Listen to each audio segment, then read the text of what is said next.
안녕하세요. 저는 서울에 거주하고 있는 30대 후반 여성입니다.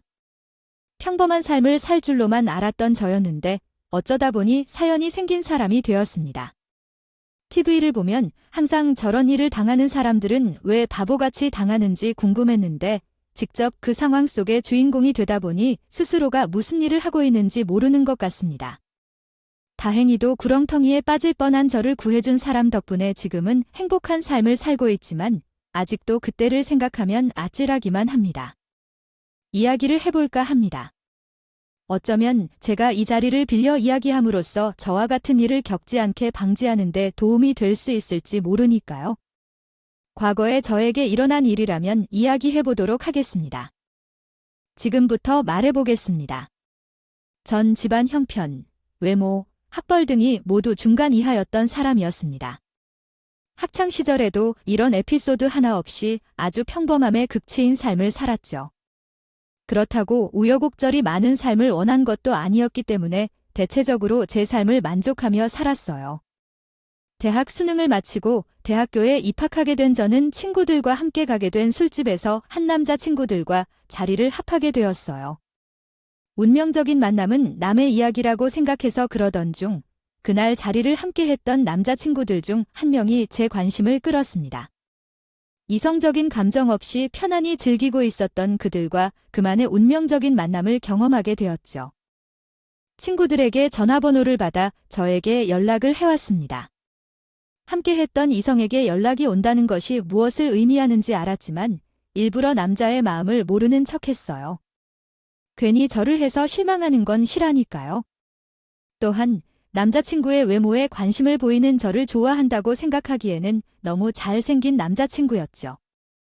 남자친구의 얼굴이 아주 잘생긴 것에 대조적으로 저는 대학생이 되어도 중간 이하의 외모를 가지고 있었어요. 그래서 큰 기대를 하지 않고 좋은 친구를 사귀게 되었다고 생각하며 연락을 주고받고 있었습니다. 그런 때 신의 마음을 하는 제가 답답했는지 세진이가 먼저 저에게 고백을 해왔습니다. 처음 받아보는 남자의 고백에 떨리기도 하고 기뻐하기도 하며 혹시 장난인지 걱정도 했었죠. 그렇게 날 솔직한 마음을 전해준 세진이에게 용기를 내어 그의 마음을 받기로 결심했습니다. 그렇게 우리는 서로에게 첫사랑이 되었습니다.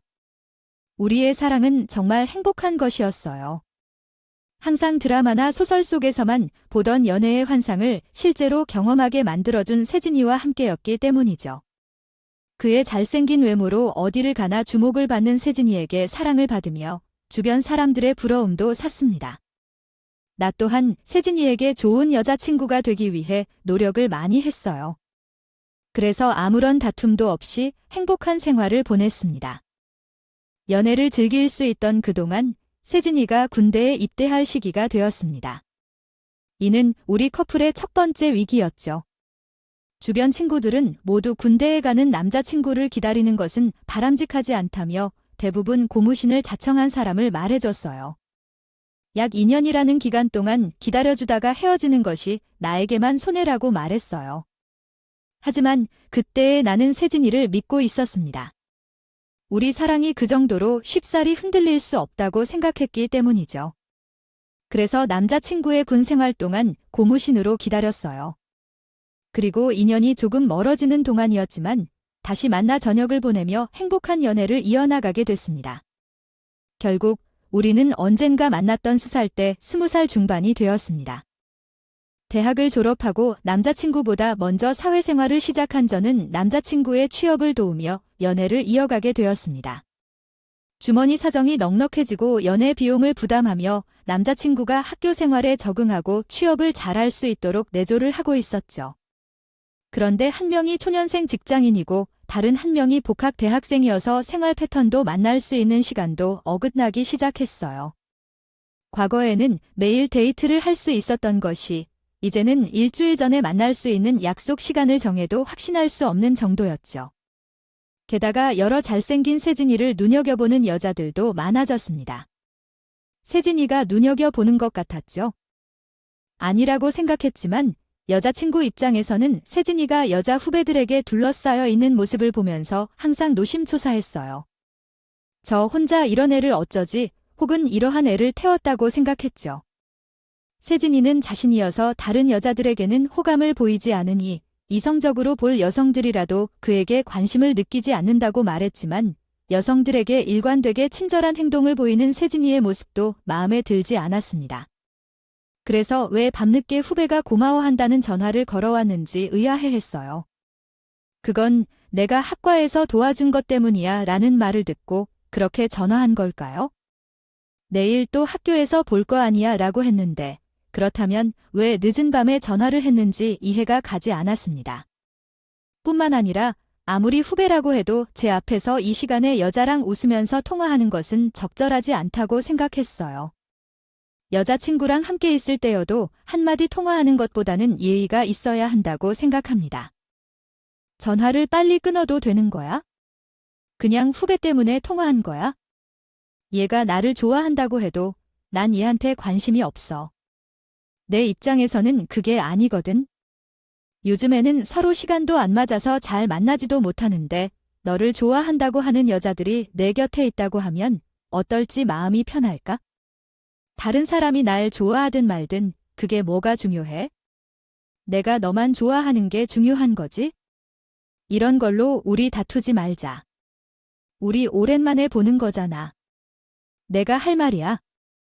오랜만에 보는데 굳이 이 시간에 여자 후배랑 내 앞에서 통화를 해야겠냐고 세진이는 신경을 쓰지 말라고 했지만 전 어쩔 수 없이 신경이 써야만 했습니다. 거기에다가 익숙해져 있어요. 서로 익숙해진 관계에서 세진이는 전과 같은 애정 표현도 하지 않았어요. 누군가는 안정적인 사랑이라고 볼지도 모르겠지만 직접적으로 그 상황 속에 있는 저는 그렇게 느껴지지 않았어요. 매일 하루하루 남자친구의 마음과 주변 사람들을 걱정해야 한다는 것이 저에게는 너무 큰 스트레스로 다가왔어요. 매번 같은 이유로 다투게 되었고 화해와 말다툼을 반복하며 지냈습니다.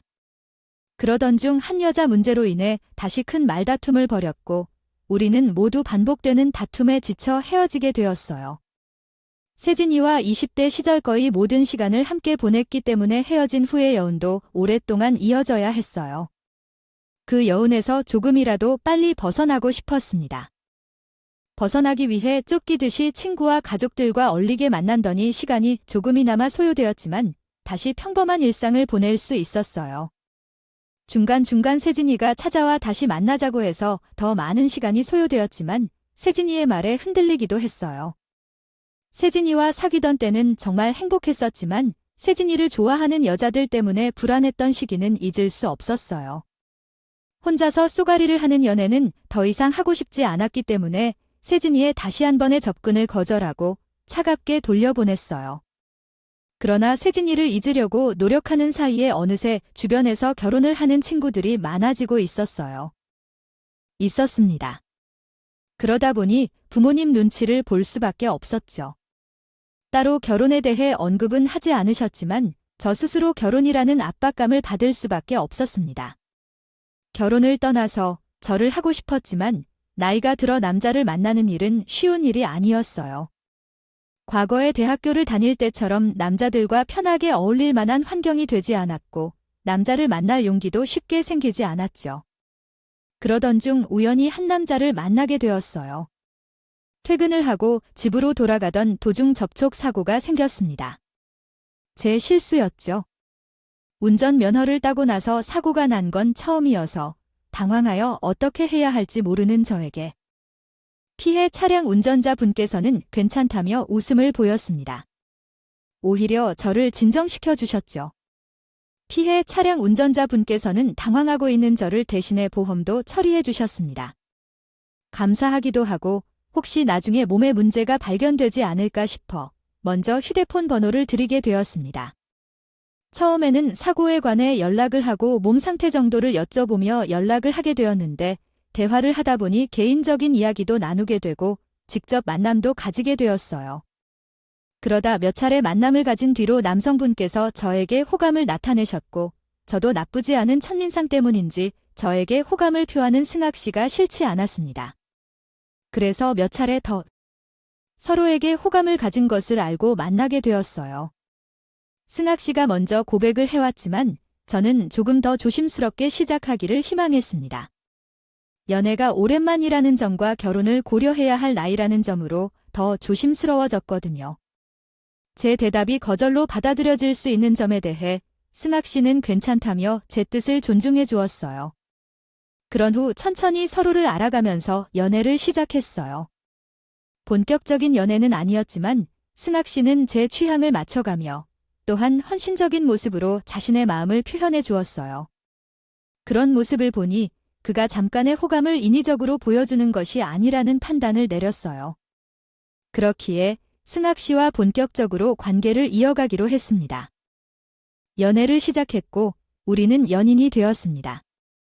저에게 모든 것을 헌신적으로 잘해주는 남자친구였지만 유독 자신에 대해서는 많은 비밀을 갖고 있었어요. 연애 초에는 서로를 알아가는 과정이기도 하고 상대방의 성격에 맞춰 연애를 하다 보니 크게 의심하지 않았습니다. 그냥 자신에 대해 말하고 밝히는 걸 싫어하는 성격이구나 생각했죠. 그러나 연애가 길어지고 나이로 인해 결혼 이야기도 주고받는 상황에서도 남자친구는 자신에 대한 이야기를 거의 하지 않았어요. 어디를 다니고 있는지, 무슨 일을 하고 있는지 알려주지 않았죠. 제가 물어봤을 때면 항상 회사가 별다른 것이 있느냐고 대답했고 자기는 설계를 하고 개발하는 일을 하고 있다고 했습니다. 일을 하고 있어 나머지 회사 일에는 잘 모른다고 했습니다. 설계와 개발의 경우도 부서의 직원들마다 각자 맡은 파트가 있어 다른 사람의 일을 잘 모른다고 했죠. 그런 남자친구의 말이 좀 이상하게 느껴졌어요. 보면 어쩔 수 없이 다른 부서와 일을 하게 되고 듣는 기가 있어 회사 전반적인 이야기를 알게 되는데 그런 것 하나 모른다고 하니 이상하게 생각할 수밖에 없었죠. 연애가 길어져도 똑같이 대답을 하는 남자친구로 인해 전 불만이 생길 수밖에 없습니다. 일부러 제가 다가갈 수 없게 벽을 세우는 느낌을 받았어요. 그리고 그 벽은 연인 관계를 그 이상의 관계로 발전시키는 걸 거부하는 모습으로 느껴졌죠. 분명 승학 씨가 좋은 남자였다면 틀림이 없었을 텐데 전 연애를 하고 싶지 않았습니다. 또한 서로의 모든 것을 알고 신뢰할 수 있는 관계가 아니라면 만남이 이 생에 의미가 없다고 생각했어요. 비밀을 가진 남자와 결혼하는 것뿐만 아니라 연애조차 더는 할 수 없다고 생각했죠. 그래서 남자친구에게 제가 궁금한 점을 말해주지 않으면 시간을 가져야 한다고 말했더니 남자친구는 한참을 고민한 끝에 어렵게 말을 꺼내더군요. 게다가 여러 번이나 비밀을 지켜줘야 한다는 약속을 한 채로 나는 진짜 해서는 안 되는 말을 하는 거야? 이것은 우리 부모님도 모르고 있는 거구나. 아연아, 너는 나중에 마음이 바뀐다면 안 말해야 해. 사실 나 국정원 산하기관에서 일하고 있어? 그래서 내가 회사 앞으로 부를 수도 없었고 업무에 관해서도 말을 못했던 거야. 명함이랑 회사명이 있긴 한데 자주 바뀌는 거거든. 그래서 괜히 너에게 말했다가 다른 의심을 살까 싶어서 말을 못했어. 국정원 그냥 말하기 싫다고 솔직하게 말해. 그럼 말도 안 되는 거짓말 만들어내지 말고 난 나를 신뢰하지 못하는 사람과는 연애할 수 없을 것 같아. 아까 말한 대로 우리 좀 갖자? 이거 봐. 결국 사실대로 말해도 거짓말이라고 하잖아.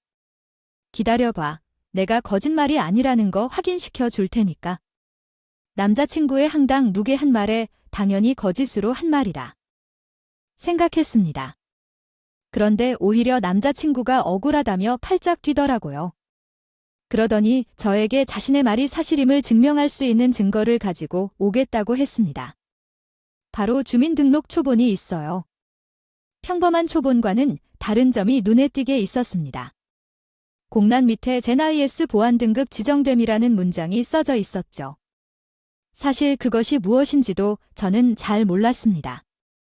그렇지만 평범한 초본에서 볼 수 없는 문장을 보며 남자친구가 한 말이 사실일 수도 있겠다고 생각했죠.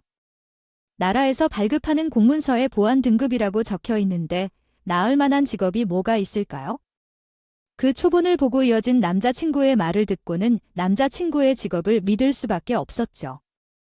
가족들에게 말을 해도 되긴요.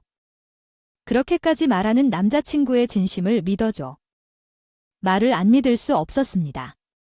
내 남자친구가 집에 가서 개발과 설계를 하고 있다는 것을 직접 보았을 때 설계도를 보여주며 열정적으로 설명하는 남자친구의 모습을 보면서 대단한 일을 하고 있구나 라고 느꼈습니다. 그 결과 그 남자친구와 모든 것을 공유할 수 있는 관계가 생겼고 그 일을 통해 결혼에 대한 이야기를 이끌어내기 시작했습니다. 나는 남자친구를 부모님께 소개할 때 자연스럽게 그가 번듯한 회사에 다니고 있다고 말하게 되었습니다. 이후에 양가 부모님께 인사를 드리고 결혼을 결정한 후에는 본격적인 결혼 준비를 시작했습니다. 그런데 처음 결혼을 계획할 때와는 달리 결혼을 계획하는 것이 생각보다 훨씬 더 큰 과제였습니다. 남자친구가 신혼집을 구하는데 받게 될 대출을 할 수 없게 되었다고 말해왔습니다. 아, 저희가 신혼집을 구하는 거 말이에요. 집을 조금 작은 곳으로 하거나 직장에서 멀더라도 싼 곳으로 가는 게 대외 문제 있어 대출이 안 될 것 같아요. 전 연도까지는 대출 받는데 문제가 없었는데 이번에 감사한 이유로 문제가 생겼나 봐. 웬만해서는 정보를 조회하지 말라는 말이 내려와서 그러면 1년만 전세로 지내다 내년에 대출 문제가 해결되면 구해도 되겠네요. 우선 내가 해줄 수 있는 건 지금 살고 있는 오피스텔 전세금 정도예요. 나도 이렇게 될 줄은 몰랐어. 미안해요. 뭐야, 나라에 중요한 일한다는 사람이 대접이 왜 이래? 오히려 더. 지원해 주어도 모자를 망정 후 뭐 어쩔 수 없지? 우선 내가 알아서 할게. 내년 되다고 해도 또 어떻게 말이 변할지 모르는 거잖아. 부모님께 돈 받아볼 테니까 너무 미안해하지 마. 다행히 회사를 다니고 나서부터 돈만 모아왔던 저기에 모아두었던 이 돈이 있었습니다. 그리고 제가 외동딸이라 보니 부모님께 적지 않은 도움도 받을 수 있었죠. 그때까지는 그다지 큰 문제가 없었어요. 남편을 의심하기보다는 오히려 국정기관에서 일을 하는 사람도 평범한 공무원일 뿐이구나 싶었죠. 이상한 일은 그 다음에 일어났습니다. 남자친구와 같이 있던 도중에 자리를 비운 남자친구 대신대를 받는 일이 있었습니다. 그런데 그 내용이 좀 이상했죠. 얘야, 요즘 왜 이렇게 연락이 한대? 다름이 아니라 오늘 따브러 온 손님이 있는데 계속 오아놓네. 내가 와서 좀 해결해줘라. 정 바쁘면 교과도 해주던가? 내가 오늘 도와주면 지금까지 미수 깔았던 거 오늘 바로 해결해줄게. 하나같이 알아들을 수가 없는 내용의 말들이었습니다. 무슨 말인지 알 수가 없었죠. 걸려온 전화라고 생각했습니다. 저 전화 잘못하신 것 같은데요. 내 승하의 전화 아니에요? 맞긴 한데 누구시죠? 아, 그냥 같이 일했던 동료라고 하면 알 거예요. 제가 또 전화하겠다고 말해주세요. 상대방 측에서는 분명 제 남자친구를 찾고 있었습니다. 동료라고 말을 하니 평범한 직장인이라 치부할 수 있었지만 단어나 말투가 좀 이상하다고 생각이 되었습니다. 들었습니다. 제가 잘은 몰라도 손님이 어쩌고 해야 하는 게 회사 일 같지는 않았어요. 그래서 돌아온 남자친구한테 동료가 전화가 왔다고 전달하며 물어봤어요. 근데 그 동료가 그 사람 회사 동료야? 그럼 회사 동료 말고 다른 동료가 있을까요? 근데 손님 이야기는 왜 나오는 거죠? 그리고 사용된 단어들이 조금 이상해. 듣자마자 평범한 장인이나 공무원들이 쓰는 말 같지 않잖아요. 그게 사실 우리 직원들 중에 국가 기밀 정보를 넘겨주려고 하는 사람이 있다는 얘기를 들었어요.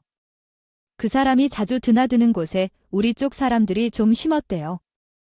방금 전화했던 곳은 술집인데 그 사람이 오면 내가 즉시 가서 기밀 문서가 맞는지 확인해야겠어요. 하거든. 근데 주변 사람들이 눈치채면 안 되니까 원래 그런 곳에서 쓰는 것을 우리만 아는 것처럼 쓰고 있어. 평범한 말 같은데 우리만 알아들을 수 있게 그때는 아무런 의심을 하지 못한 채 음지에서 나라 일을 하는 것이 쉬운 일이 아니구나 싶었습니다. 눈앞에서 영화나 드라마로만 보던 일이 발생하니 흥미롭기도 했고 이어서 남자친구가 말하는 무용단과 전문 지식을 들으며 그 이야기들에 빠져들게 되었고 조금 전 있었던 일을 별것 아닌 일로 생각하게 되었죠. 앞으로 걱정한 소속인 남자친구와 결혼하여 생활하다 보면 더 놀랄 일도 많을 테니 익숙해져야 한다고 생각했습니다. 이후 라일로 인해 바쁜 남자친구를 인해 저는 거의 혼자 준비하다 정신없는 결혼 준비를 하게 될 것 같네요. 되었고 드디어 결혼식 당일이 되었습니다. 이 세상에서 가장 행복한 여자가 되어 행복하고 감동적인 결혼식을 올릴 수 있었어요. 주신 학 모두의 축복 속에 결혼식을 무사히 마칠 수 있었죠. 결혼식을 마치고 신혼집으로 돌아온 저와 남편은 아주 잠깐의 휴식을 취하고 곧장 신혼여행을 가기 위해 공항으로 출발해야 했습니다. 저녁 시간대 공항으로 가는 길이라 일찍이 출발하기로 하고 택시를 불렀죠. 그런데 전화로 호출한 택시가 길이 막혀서 그런지 예정된 시간에 도착하지 않았습니다. 도착하지 못해 비행기를 놓치게 될까 싶어 걱정하던 차에 때마침 집 앞에 빈 차를 발견하게 되었고 다행히 더 늦기 전에 비행기를 타고 신혼여행을 떠날 수 있었습니다. 공항으로 출발할 수 있었지만 제 시간에 도착할 수 있을 듯 했지만 계획대로 흘러가지 않았기 때문에 애꾸는 휴대폰 시간을 계속 확인하고 있었습니다. 남편은 결혼식으로 인해 진이 빠진 것인지 택시에 탑승하자마자 잠이 들어 가만히 잠에 빠져 있었고요. 그러나 공항 쪽으로 잘 가던 택시가 공항에 도착하기도 전에 고속도로에서 벗어나서 정반대의 방향으로 차를 돌렸습니다. 어떤 문제가 있을 것 같아 저는 그제서야 운전석에 있던 기사분을 확인하게 되었죠. 그런데 택시 기사님께서 마스크를 쓰고 계셨는데요. 그때는 코로나가 유행하기 전이라 마스크를 쓰고 택시 운전을 하는 기사님의 모습이 낯설었습니다. 불안하기만 했죠? 고속도로에 문제가 생겨 다른 쪽으로 빠지는 건가 싶었던 저는 기사님께 방향을 돌린 이유를 물어보게 되었습니다. 저기 기사님, 고속도로에 무슨 문제가 생겼나요? 이쪽으로 가면 공항 반대편으로 가는 것 같은데요. 하지만 저의 물음에도 기사님은 아무런 대답이 없었어요. 제가 말을 할 때 백미러로 저를 쳐다본 걸 보면 분명 제가 한 말을 듣기는 한 것 같은데 말이에요. 점점 불안해지기 시작했습니다. 저는 무슨 일이 벌어지고 있는지도 모르고 세상 편하게 잠들어 있던 남편을 흔들어 깨우게 되었죠. 그리고 휴대폰으로 공항과 반대로 멀어지고 있는 화면을 보여줬습니다. 뭐야, 왜 공항에서 멀어져? 몰라, 저 택시에서 좀 이상한 사람 같아요. 내가 물어봐도 대답이 없고 마스크도 쓰고 있어요. 저 사람이 우리를 납치하려는 건가요? 기다려봐요. 저기요, 지금 어디로 가시나요? 우리는 공항으로 데려다 주기로 했는데 왜 공항에서 멀어지나요? 빨리 차를 돌려주세요. 차를 돌리지 않으면 경찰을 불러야 하겠어요. 신랑이 깨어나 항의를 하자 하지만 택시기사는 아무 대답이 없이 입을 열었습니다. 조용히 해주세요. 나중에 모두 알게 될 거니까요. 경찰에 연락할 생각을 해보세요. 운전대를 잡고 있는 사람은 저고 연락할 타이밍이 보이면 즉시 운전대를 틀어버릴 겁니다. 남편의 항의에 동의하지 않고 우리를 협박하는 택시기사 덕분에 저희 부부는 차 안에서 한 몸이 될 수밖에 없네요.